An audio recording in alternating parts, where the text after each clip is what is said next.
Hai and Assalamualaikum Mystery Lovers. Berjumpa kita pada hari ini dengan Miss Hudi bercerita. So, cerita kali ini dikongsi oleh salah seorang pendengar Miss Hudi. Tajuknya Gara-gara Balik Lewat. Let's check it out.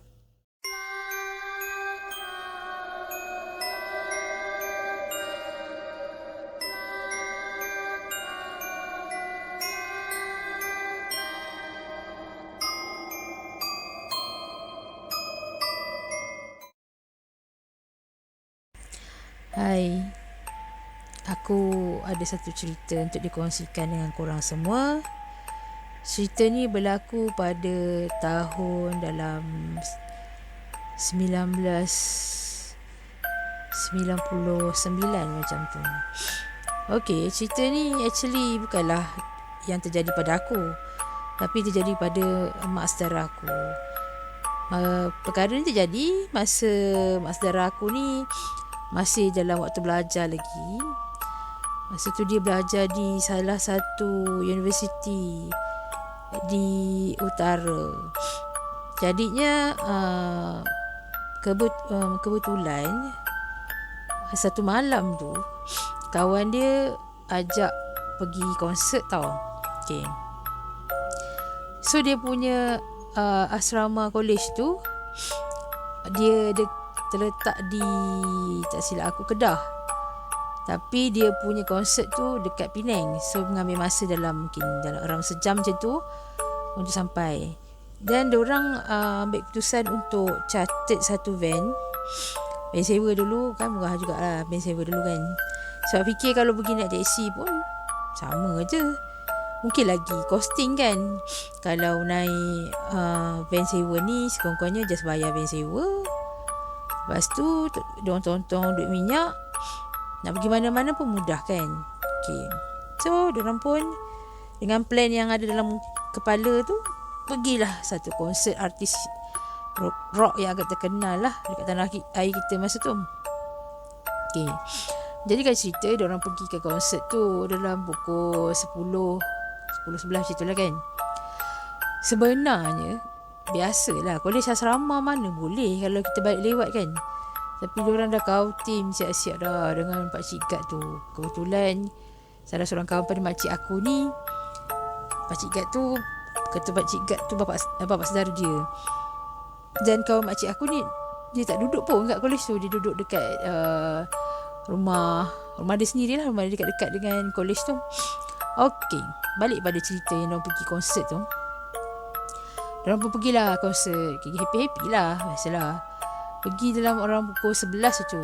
Konsert mana ada sejam macam tu, mestilah akan membawa kepada 2 jam ke 3 jam. So bila dah 2 jam ke 3 jam tu, tentulah habis tu dalam pukul 1. Okey, dalam pukul 1 pun orang bertolak balik sebab pakcik kawan makcik aku ni dia dah warning lah, kalau korang nak pergi pun pergilah, tapi korang kena ingat aku boleh backup korang sebelum warden pusing, dan warden akan pusing dalam pukul 3 macam tu. Warden kat situ lah, dia punya tabiat dia akan round dalam pukul 3. So kalau diorang balik pukul 3, memang diorang akan jumpa lah dengan warden tu. So pukul 1 diorang cepat-cepat lah bertolak balik dalam keadaan yang happy sangat. Dalam van tu ada 5 orang tak silap aku. Ada 5 orang. Jadi diorang pun bertolak balik dalam pukul 1 macam tu. Masa dalam perjalanan, biasalah zaman dulu kalau dah pukul 1 tu jalan agak lengang kuasa. Jalan memang tak apa ada orang kan. Jadinya diorang pun balik dengan keadaan happy, menyanyi baliklah lagu yang diorang dengar kat konsert tu. Lepas tu ada salah seorang daripada kawan makcik aku yang lain ni, dia ni enjoy juga pergi konsert, cuma dia ni agak, orang kata agak alim jugalah kan. So dia tegur lah, dia kata dia dah malam kan, jangan seronok sangat, kita memang daripada tempat yang seronok. So kita nak balik ni, nak lalu jalan belakang ni kan, orang kata gelap, jangan seronok sangat, dia kata. Tapi Kawan-kawan makcik aku pun cakap lah, relax lah, kita kan ramai, tak takut apa. Okay. Masa dalam perjalanan tu, tiba-tiba dekat nampak ada satu bus stop, ada satu makcik tengah tunggu kat bus stop tu. Buat kesian sangat. Apa ni, dengan beg lah kan. Jadinya yang bawa kereta ni, yang bawa van tu, yang bawa van sewa tu, dia ni mulut dia memang banyak sikit lah, mulut becok sikit. So, tapi dia bagus, dia baik. Dia pun berhenti kat tepi jalan. Dia tengok makcik tu dengan beg semua kan. So tanyalah, makcik, buat apa makcik malam-malam ni? Makcik tu jawab, dia kata dia tunggu anak dia. Anak dia ambil dia, selalu anak dia ambil awal. Tapi hari ni anak dia lambat ambil, gitu kan. Lepas tu kawan makcik aku tanyalah, makcik nak pergi mana? So makcik tu pun sebutlah, kebetulan tempat yang makcik tu nak pergi tu memang diorang akan lalu. So bila bincang-bincang tu kata, salahnya ajak makcik tu naik sekali kan, tumpang. Sian pula tengok, kalau anak dia tengok mak dia tak ada, anak dia balik lah kan. Macam itulah. So dia cakap, dia macam lah kat makcik tu, makcik tumpang kita orang tak? Sebabnya kita orang ni pun mungkin akan lalu jalan tu. Sian lah makcik, dah pagi makcik, macam nak balik tak? Kata. Tu makcik tu pun setuju. Okay, dia pun makcik tu duduklah sebelah kawan makcik aku yang alim tu kan. Okay, duduk belakang. So diorang bawa van semua. Lepas tu diorang sembang-sembang. Tapi makcik tu macam banyak mendiamkan diri. Tapi dia macam apa orang kata, tengok aje makcik aku dengan kawan-kawan dia. Makcik aku pun sajalah tanya dengan dia. Dia cakap, makcik ada anak berapa orang? Semua makcik tu ceritalah. Dia ada anak 5 orang. Dia kata 5 orang ni dia memang sayang, dia kata. Cuma dia kata 4 orang je yang baik. Dia kata seorang ni tak berapa okey, tak nak dengar cakap dia kata gitu kan. Okey. Lepas tu yang kawan-kawan makcik aku ni sambung lah kan, seronok menyanyi lagi lah. Menyanyi. Makcik tu sengih aja kan. Lepas tu makcik tu macam pelik. Sampai menyebabkan yang kawan makcik aku yang agak alim ni pun, dia pun start baca-baca lah. Entah kenapa dia tak sedar hati kan. Dia pun baca-baca. Tu makcik tu cakap, baguslah korang semua ni macam anak makcik kan. Dia kata, bagus, semua baik. Dia kata 4 orang ni baik-baik semua. Tapi ada seorang yang tak baik sangat. Bila dia cakap macam gitu, kawan makcik aku yang agak alim tu, dia keluarkan Yasin siap lah. Dia keluarkan Yasin semua tu. Lepas tu makcik tu tiba-tiba cakap dengan dengan makcik aku lah, mak saudara aku ni. Dia kata, nak, panas lah nak. Dia kata, panas lah dalam van ni. Kau tak sepanas ke? Makcik tu kata gitu. Peliknya sebabnya van tu pakai aircon, kat belakang pun ada aircon. Lepas tu makcik aku cakap lah, panas makcik, tak ada panas lah. Kata, panas makcik tak tahan. Buka sab tingkat depan, dia kata gitu. Dia buka, bila makcik aku buka je tingkat depan tu, nah, yang ni lah yang menyebabkan keadaan jadi kelang kabut. Tahu makcik tu, daripada duduk kat belakang, bila je makcik aku buka tingkap, makcik aku buka tingkap luas jugalah sebab kata panas kan. Dia buka tingkap tu, makcik terlompat keluar daripada tingkap. Bayangkan manusia mana boleh buat gitu. Jadinya dia dah lompat keluar daripada tingkap tu, dia telah berubah menjadi satu makhluk yang terbang kejar van yang makcik aku naik dengan kawan-kawan dia. Bertukarlah menjadi sesuatu yang terbang. Apa tu? Yang mengilai tu. Yang mengilai tu kan. Apa lagi diorang kelang kabut lah. Lepas tu dia cakap lah dengan yang bawa van tu, Tekar minyak. Dia kejar kita. Masalahnya van tu yang tak ada apa-apa rosak, yang okey tadi tu, tak boleh gerak dengan laju. Bukan tak boleh gerak berhenti, tak boleh gerak dengan laju. Macam ada something, benda yang berat tarik dari belakang. Dan benda yang terbang, yang makcik tu tadi yang jadi terbang tu, tetap kejar dari belakang. Kawan makcik aku yang alim ni, memang tangan dia dengan Yasin mengaji, tak boleh terhenti, mulut dia tak boleh terhenti. Makcik aku dah panik dah, kawan-kawan dia panik. Semua yang tahu dah menjerit dia kat situ. Kawan makcik aku ni je yang mengaji seorang-seorang. Kau tekan minyak, van tu sampai bengaung berbunyi teruk tau. Macam paksa body dia untuk bergerak, tapi tak boleh juga. Berat. Lama jugalah jadi gitu. Sampailah kawan makcik aku ni baca surah kursi, wala ya'udhu kan, wala ya'udhu hifzuhuma wa wala alinu azim tu dia ulang sampai 7 kali. Barulah van tu rasa macam ringan, boleh bergerak. Lepas tu sampailah dekat asrama. Sampai dekat asrama tu ngam-ngam pukul 3 pagi. Ngam-ngam warden tu around. Tapi masa tu diorang dah tak kira dah warden tu marah ke apa. Dan diorang tahu diorang masuk je kawasan college tu, park je van kat tepi. Memang diorang pun keluar dari van tu. Kawan makcik aku yang mengaji tadi, tiba-tiba lepas dia dah baca, dia turun daripada van tu, dia pengsan. Bila dia pengsan, dia sedar dia pengsan tu, dia macam kacau teruk-teruk. Sampai tahap diorang terpaksa lah panggil ustaz untuk mengubatkan kawan makcik aku yang dah kena kerasukan tu tadi.